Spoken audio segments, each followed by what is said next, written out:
Bismillahirrahmanirrahim. Assalamu alaikum dear students. Welcome to the online classes. Today is our 21st lecture of mathematics of grade 5. Dear students, I hope आप सब लोग खैरियत से होंगे। हम लोग जो लास्ट पे काम कर रहे थे, ठीक है, एक्सरसाइज 3.2 हमारे पास थी, ठीक है, और एक्सरसाइज 3.2 के हमने शुरू वाले क्वेश्चंस किए थे। इनमें हमने जो है वो कम्यूटेटिव लॉ के बारे में पढ़ा था, ठीक है। तो आप बेशक अगर आपको नहीं समझ आ रही तो आप पिछली वीडियो एक दफ़ा फिर से अगेन से रिव्यू कर सकते हैं, ठीक है।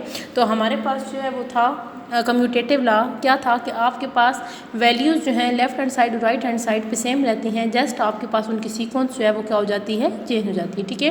तो इससे रिलेटेड जो क्वेश्चन नंबर 1 से लेके क्वेश्चन नंबर 5 तक थे वो हम लोग जो है कल कर चुके हैं, और आज हमारा नेक्स्ट जो काम स्टार्ट होगा वो है question number 6 to question number 10। Okay students, please open your new notebooks and first of all ready your pages. Okay student, आज हमारा जो है वो क्वेश्चन नंबर 6 होगा। क्वेश्चन नंबर 6 में आपके पास वैल्यू दी गई है 11/20 plus 5/20 is equal to 5/20 plus 11/20। तो अब देखें इस क्वेश्चन में ही हमें जो है कम्यूटेटिव लॉ वेरीफाई हो रहा है, ठीक है, क्योंकि आपके पास इसकी जो सीक्वेंस हैं वो आपके पास क्या हैं, चेंज है, वैल्यू आपके पास सेम होगी। जब हम सोल्यूशन स्टार्ट करेंगे, ठीक है, तो इक्वल के एक साइड पे जो वैल्यू है, ठीक है, जो लेफ्ट साइड पे है उसको हम लेफ्ट साइड पे लिखेंगे, ठीक है, और दूसरी को राइट साइड पे लिखेंगे। अब जब हम क्वेश्चन को सिंपली सॉल्व करेंगे तो हमें जो है एलसीएम का तरीका हम पीछे पढ़ चुके हैं, ठीक है। तो अब यहाँ पे हमारे पास डिनोमिनेटर सेम है। जब डिनोमिनेटर सेम है तो क्वेश्चन को हम सिंपली कैसे सॉल्व करेंगे जी, आपके पास क्या आएगा 20। देखें पिछले क्वेश्चन में आपके पास डिनोमिनेटर या ओवर या लाइन से नीचे की जो वैल्यू होती थी वो चेंज होती थी, ठीक है। तो इसलिए हमें जो है एलसीएम जो है प्राइम फैक्टराइजेशन के थ्रू फाइंड आउट करके हम ये जो है डिनोमिनेटर सेम करते थे। लेकिन अभी आपके पास क्या है, अभी आपके पास ऑलरेडी ही जो है वो एलसीएम सेम है, तो हम सिंपली क्या करेंगे 20 हमारे पास आएगा। जब इसको डिवाइड करवाएंगे तो आपके पास क्या आएगा 11 + 5। 11 + 5 आपके पास क्या हो जाएगा 16/20। जब इस वैल्यू को डिवाइड करवाएंगे, ठीक है, तो 4 4s are 16 और 4 5s are 20। तो आपके पास आंसर इस साइड पे क्या आएगा 4/5। Similarly in right hand side, ठीक है, 5/20 प्लस 11/20। जब इस वैल्यू को सॉल्व करेंगे तो आपके पास आंसर क्या आ जाएगा बच्चों 4/5।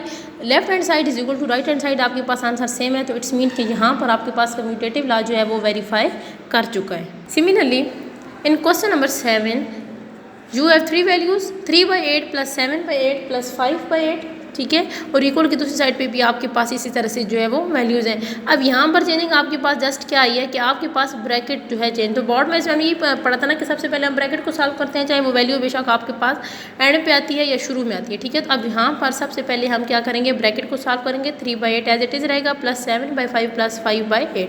जब इसको हम सॉल्व करेंगे तो हमारे पास क्या आ जाएगा 7 और प्लस 5 12/8 हो जाएगा, और यहाँ से क्या आ जाएगा 3/8। तो आंसर आपके पास क्या है 15/8।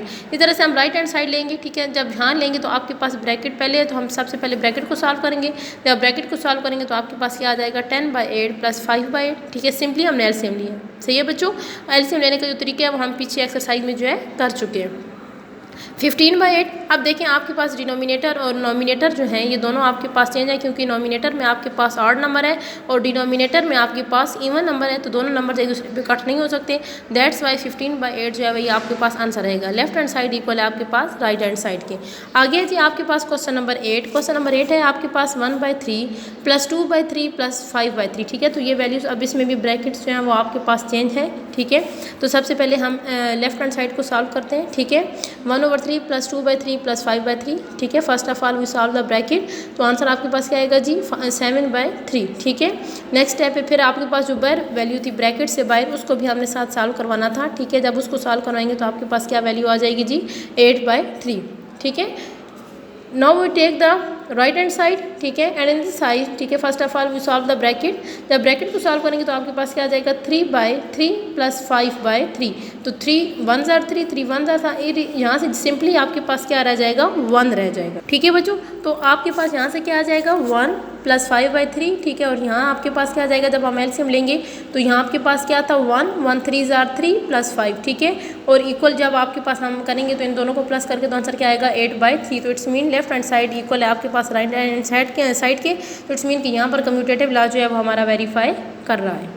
सिमिलरली इन क्वेश्चन एक्सरसाइज 3.3 का जो आपके पास क्वेश्चन नंबर 9 है, ठीक है, ये क्वेश्चन नंबर 9 भी आपके पास सेम इसी तरह से 3/7 + 7/2 + 2/7, ठीक है, और इक्वल की दूसरी साइड पे भी इसी तरह आपके पास वैल्यू है, जस्ट आपके पास जो है वो ब्रैकेट की सीक्वेंस चेंज हुई है, ठीक है। अब इसमें भी जब हम क्वेश्चन को सॉल्व करेंगे तो ये वैल्यू आपके पास इसी तरह से जो है वो सॉल्व होगी, ठीक है। यहाँ आपके पास बच्चों क्या आ जाएगा, सबसे पहले हम ब्रैकेट को जब सॉल्व करेंगे तो क्या आएगा आपके पास 7 और 2, ठीक है, तो यहाँ से आपके पास वैल्यू क्या ओके बच्चों 1/7 था, ठीक है। 1/7 प्लस क्या आ जाएगा आपके पास 2/7, ठीक है। जब हम क्वेश्चन को सॉल्व करेंगे तो क्या आएगा 2 और 1 3/7। जब हम इसका एलसीएम लेंगे, ठीक है, तो आपके पास क्या आ जाएगा 6/7। सिमिलरली नेक्स्ट क्वेश्चन यहाँ पर भी जो है आपके पास वैल्यू क्या थी 3/7 + 1/7। जब वैल्यू को हम सॉल्व करेंगे तो हमारे पास 3/7 + 1/7 + 2/7, ठीक है। तो ये आपके पास सॉल्व होकर क्या आएगा 3 और 1 4/7 + 2/7। इसको सॉल्व करेंगे तो 6/7 दोनों साइड पे आपके पास जो है वो आंसर आ रहा है। इस तरह से आप नेक्स्ट क्वेश्चन देख सकते हैं 3/19 + 7/19 + 5/19 = 3/19 + 7/19 और +5/19, ठीक है। First of all we take the left hand side, ठीक है, and we firstly solve the brackets, ठीक है। जब ब्रैकेट को सॉल्व करेंगे तो सिंपली क्या आ जाएगा 7 + 5 / 12, ठीक है। और यहाँ से नेक्स्ट आपके पास क्या आ जाएगा 3/19 को लेंगे तो आपके पास आंसर क्या हो जाएगा, जब एलसीएम लेंगे तो सिंपली क्योंकि डिनोमिनेटर सेम है, ठीक है, तो डायरेक्ट हम क्या लिख देंगे 12 + 3 करेंगे तो 15/19। इस तरह से आप जो है इसकी राइट हैंड साइड भी देख सकते हैं, यहाँ पर दोनों आंसर आपके पास सेम आए हैं, ठीक है, ठीक है, दोनों आंसर आपके पास सेम है। Left hand side = right hand side. Okay dear students, यहाँ तक हमारा आज का लेक्चर नंबर 21 था, ठीक है। तो यहाँ तक के जो भी क्वेश्चन है आपने अपनी नीट नोटबुक पर करने हैं। ओके डियर स्टूडेंट्स, अल्लाह हाफिज़, keep smiling, have a nice day.